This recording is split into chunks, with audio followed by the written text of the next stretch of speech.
RMC, M comme Maïtena. Tais-toi, laisse répondre Rémi. Rémi. Rémi. M comme Rémi. S'il te plaît, Rémi.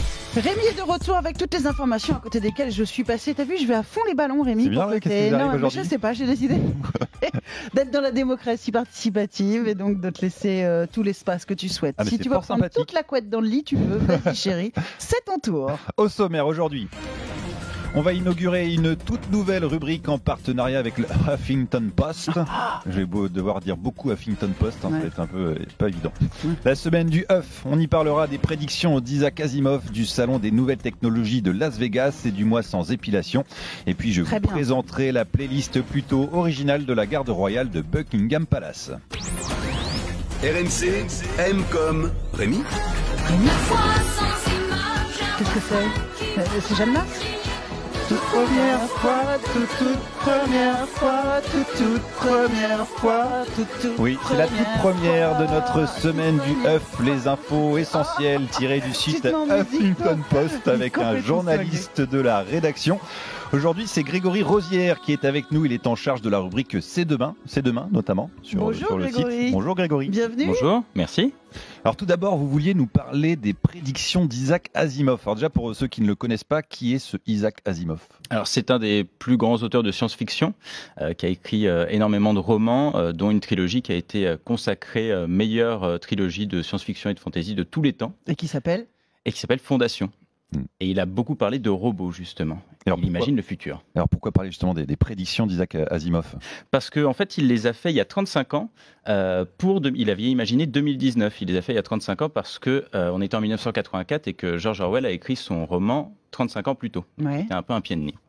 Alors au début des années 80, et donc il a tenté d'imaginer ce que pourrait être le monde en 2019. Écoutez notamment comment il imaginait le futur de la race humaine. Au cours des 3 milliards d'années, ou plus, qu'a duré l'évolution de la Terre, les organismes plus efficaces ont toujours remplacé les organismes moins adaptés. La voix du plus fort. Nous ne nous indignons pas du fait que les mammifères ont hérité de la Terre à la mort des reptiles géants. Et nous tombons d'accord que le primate Homo sapiens est sans doute le plus prospère des mammifères. Alors, si nous l'admettons, il est juste que des espèces encore plus perfectionnées nous remplacent. Eh oui. Donc grosso modo, pour lui, l'homme devait être remplacé par des robots. On en est loin ? On en est quand même très loin aujourd'hui. On voit un petit peu de robots, notamment dans les usines. On commence à en On va voir dire dans ça des centres commerciaux. dans les supermarchés Amazon. Voilà. Donc ça commence à arriver, mais ça c'était une vision à très long terme, parce qu'il a imaginé le monde sur des centaines, des milliers, des dizaines de milliers d'années. Ouais. Mais déjà en 2019, il pensait que les robots allaient être vraiment présents dans les foyers.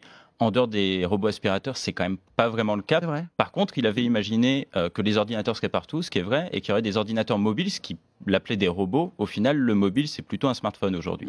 Mais la domotique arrive à grands pas. On n'arrête pas d'en parler avec le CES là. Et il parlait également de la pollution et de la conquête spatiale. Oui, tout à fait. Il parlait de la pollution et de la conquête spatiale. Alors déjà, il avait bien identifié les problèmes. Il pensait qu'en 2019, on serait face à des problèmes qui seraient tellement gros qu'on n'arriverait même plus à les résoudre et qu'on ne saurait plus comment faire, les endiguer. Mais il était assez optimiste parce qu'il pensait que la technologie allait nous permettre en fait d'arriver à inverser la balance. Donc, Ouais.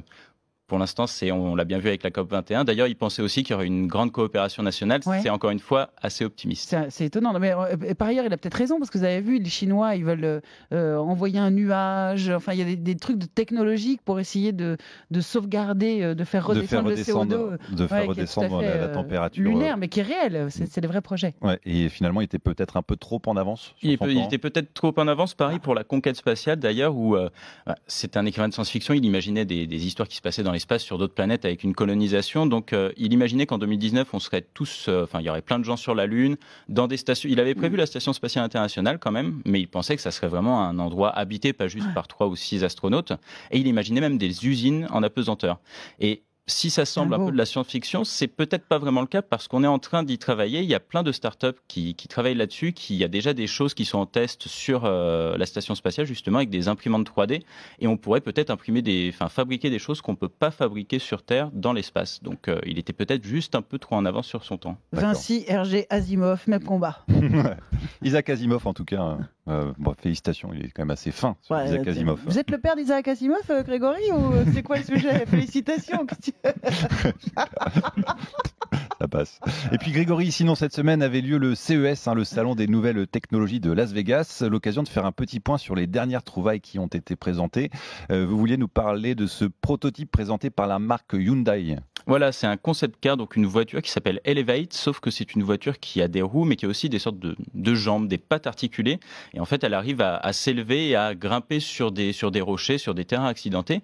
C'est vraiment un concept car, c'est une idée, mais le principe, ça serait, par exemple, si on parlait de l'espace, ça pourrait être de l'utiliser sur Mars ou d'autres planètes, mais surtout d'aller dans des terrains accidentés quand il y a eu des tremblements de terre, des catastrophes naturelles. Voilà, pour aller, qui resterait droite, la voiture reste droite quand elle se balade là-dedans et elle pourrait donc transporter des blessés. Elle monte à combien, on sait déjà là? À peu près, non, c'est quelques centimètres, quelques mètres en fait. C'est vraiment, voilà, c'est une 4x4 mais très articulée. Et vous avez apprécié aussi un espèce de punching ball un peu révolutionnaire. Alors ça, c'est assez rigolo. Effectivement, on voit de plus en plus de sortes de coachs connectés. Là, c'est un punching ball connecté qui a la particularité d'être monté sur une sorte de petit essieu et en fait, il vous évite comme vous éviterez un boxeur. C'est génial. Donc en fait, on essaie de le taper et ça a l'air d'être assez frustrant parce qu'on n'arrive jamais à l'atteindre. Proposer à Booba ou à Karis pour qu'ils s'entraînent dans leur combat. Drôle. Et enfin, rien à voir, écoutez cette chanson, Grégory Maïtena. Toutes ces bourgeoises qui s'épilent, ça me bat c'est n'importe quoi. Il n'y a pas que les bourgeois qui s'épilent. celui qu'on torture en rasoir. Une chanson de Java, une chanson au poil pour parler de cet article du HuffPost consacré au January, la contraction de January, janvier en anglais, et de hairy qui veut dire poil. Ça va l'accent? J'adore. Ouais. Alors il s'agit d'une initiative lancée par une étudiante britannique sur Instagram. Laura Jackson invite les femmes à ne pas s'épiler durant tout le mois de janvier. Objectif, aider les femmes à mieux s'accepter. Elles sont plusieurs milliers à avoir répondu à cet appel en postant des photos de poils sous les bras ou sur les jambes sous le hashtag January sur Instagram. Donc. Est-ce que je fais la blague? Sinon, il y a les Allemandes et les Norvégiennes, non? Parce qu'on peut le dire, on s'épile moins en Allemagne, par exemple. Non. Non, on peut pas faire la blague. Ok, moi j'ai pas fait la blague. Alors. Non, faut pas dénigrer les Allemandes. Non, mais personne ne dénigre. Être poilu, c'est pas dénigrer. Oui, c'est vrai, vous avez raison. Ça, c'est bon, quoi. C'est vrai, vous avez raison. Détendons-nous. Les filles, tu as le droit d'avoir tes poils si tu veux, mais tu as aussi le droit de les enlever. Merci beaucoup, en tout cas, Grégory, pour cette première avec Embrasse tout le monde au HuffPost. Merci. Et à bientôt. très vite. À très vite.